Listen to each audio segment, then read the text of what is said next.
my name is Vina, aka Miss WOC Reader, and welcome back to my channel. And today I wanted to talk about the not so glamorous looking side of publishing, because we as readers don't know a whole lot about the publishing process, and there's just so many little things that are kept quiet.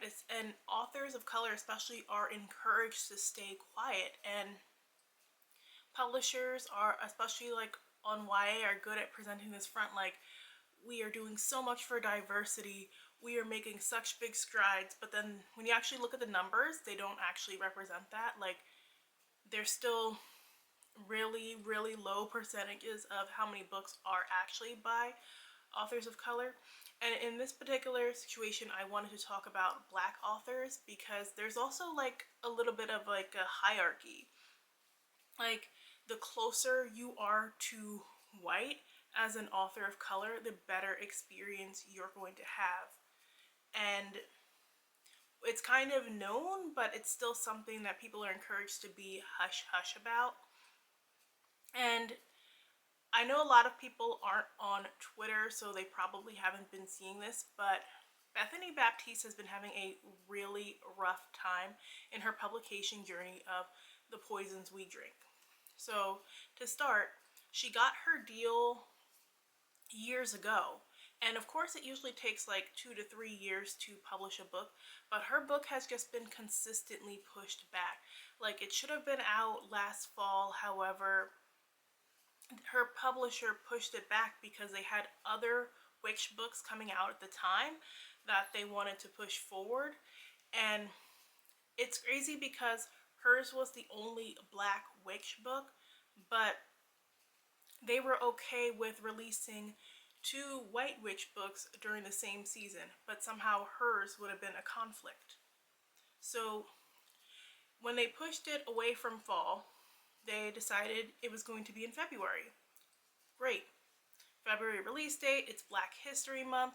Her book is a Black fantasy, and it's also Love Month. Her book has love potions in it. Well, her publisher decided to push it again to March because they had buzzy books that they wanted to push during the month of February. So once again, she's getting the shaft. So let's talk about March, because her book was supposed to be out March 7th. It's highly anticipated. She already had a rough few months with the whole Kate Crane situation, with the review bombing, and them really pushing her at the forefront of it. Like, if I Google Kate Crane, her face is consistently coming up. She's had reporters constantly reaching out to her, bloggers, like podcasters. People just want to talk to her because of the situation so they can get the tea on the drama. So on top of that, she was already dealing with the death of a family member around December. So imagine being bombarded and harassed about your opinion on this racist white woman while you're also dealing with the loss of a beloved family member, and you're trying to get your second book started because you're still under contract to deliver a second book, and your debut is still coming up, so you're trying to prep for that.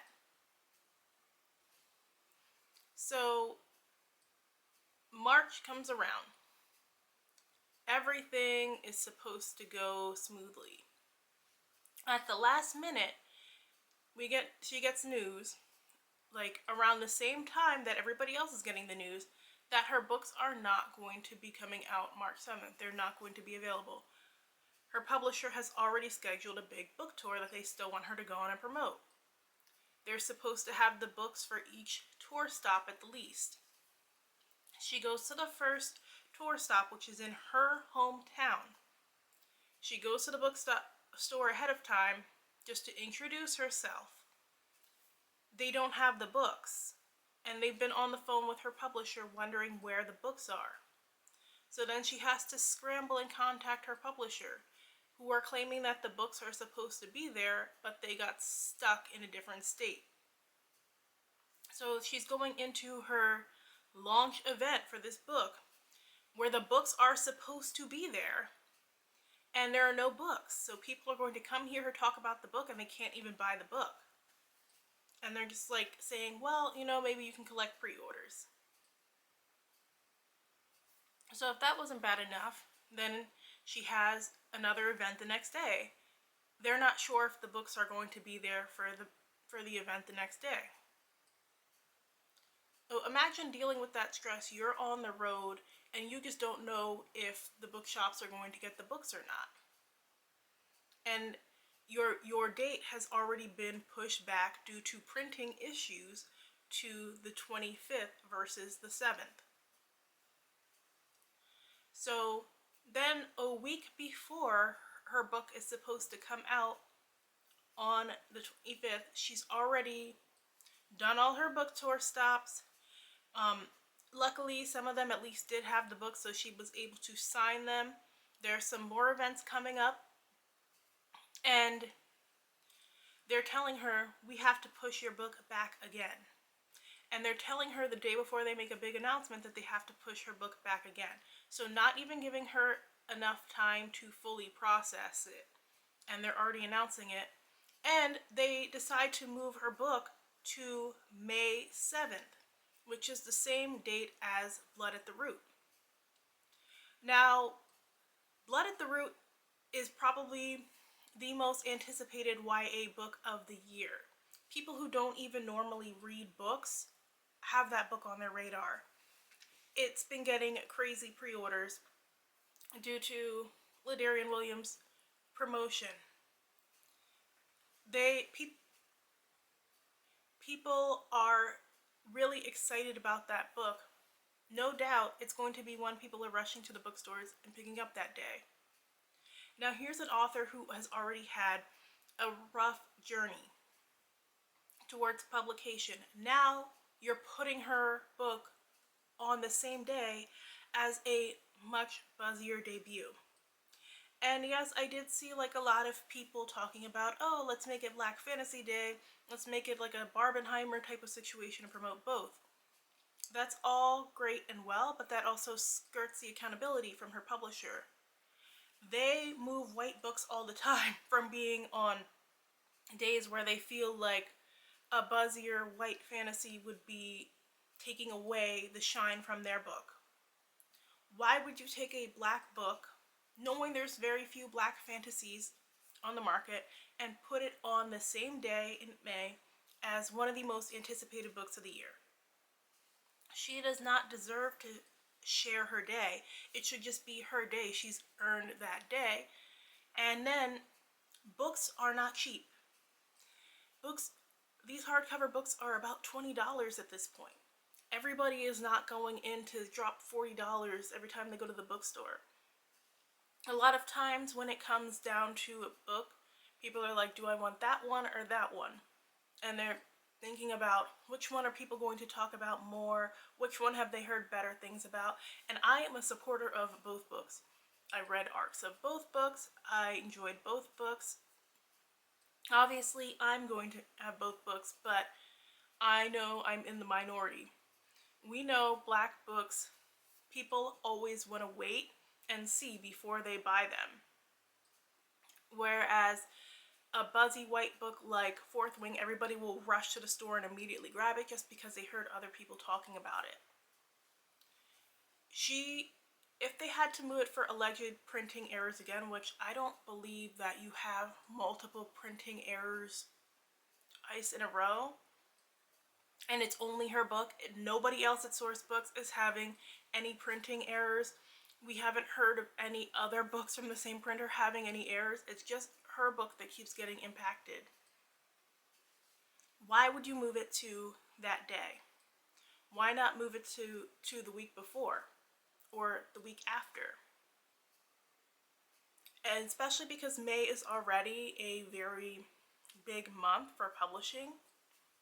A lot of buzzier books come out during that month. From what I've noticed is sometimes, like, I've seen it in the past where we'll see like books by black authors coming out that the publisher has put a lot of money into promotion for during the month of May. And then I've seen authors who are debuts get bumped to those same days, and their book gets overshadowed because everybody's running to get those other books.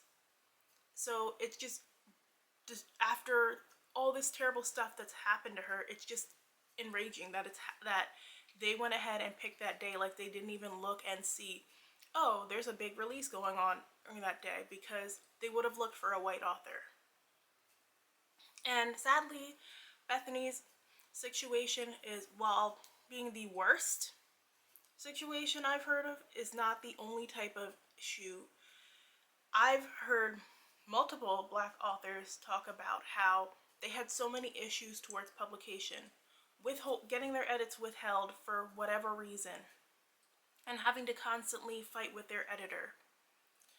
I've heard of random printing errors at the last minute messing up their publication date. Just lack of support and promotion from their publisher in general, even if they are a big deal, even if they're allegedly supposed to be the big title of the season. Black authors, even when they have agents, still have to do the most to control their career. And I just wanted to highlight that because, like I said, it's something that everybody's supposed to be hush-hush about. When people do talk about it, it's very quietly. They get backlash from other people in the industry, including other Black authors who just want a seat at the table and don't want anybody else to stir up the pot. I had an author friend who ended up leaving the industry because there was just so much surrounding her debut. Like, within the promotion, they tried to out her as bisexual when she's not out as bisexual. They were not sending her arcs to readers, despite the arc being up on NetGalley for months. Despite having the books ready to go out, they were not helping support her when it came to promotion, because not everybody is able to just create their own stuff and promote. And actually, she just had to use an out in her contract so that she didn't have to do book 2. And let's not even get into these contracts that they've had so many authors sign. So many of these contracts are predatory, and if you like the stuff that's in it, you'd be like, well, isn't this illegal? Like the non-compete clauses, for example. I know how many authors have had non-compete clauses where they can't write just not even a certain book in that age category, but no book in that genre, and there's no end date as to when they can move forward. And then their publisher has to determine what they would consider competing. So we know publishing does not pay well. A lot of people who you do see having sustainable careers in publishing, they're getting deals back to back to back and churning out books as fast as possible so that they can get on to the next deal. Well, it's hard to get on to the next deal when your contract with your previous publisher is preventing you from writing anything else. And in case of somebody like Bethany, where she still has her second book coming out, she can't just like move on and work on other projects in the meantime. And publishing also stretches out the payments, so you're not getting the money on a consistent basis. You're getting the money depending on when you hand in the manuscript, when the book actually comes out in print, as far as hardcover, and then when it comes out in paperback. So this is also messing up her money when there's constant delays. So I made a little thread about it on Twitter, which I will link down in the comment in the description box below. And if you're somebody who did pre-order The Poisons We Drink, I suggest going ahead and DMing Source Books about it, tweeting at them, letting them know you're not happy about this so that they can actually be held accountable. If you like this video, make sure and hit that like button. Thanks so much for watching. I will see you guys in the next one. Bye.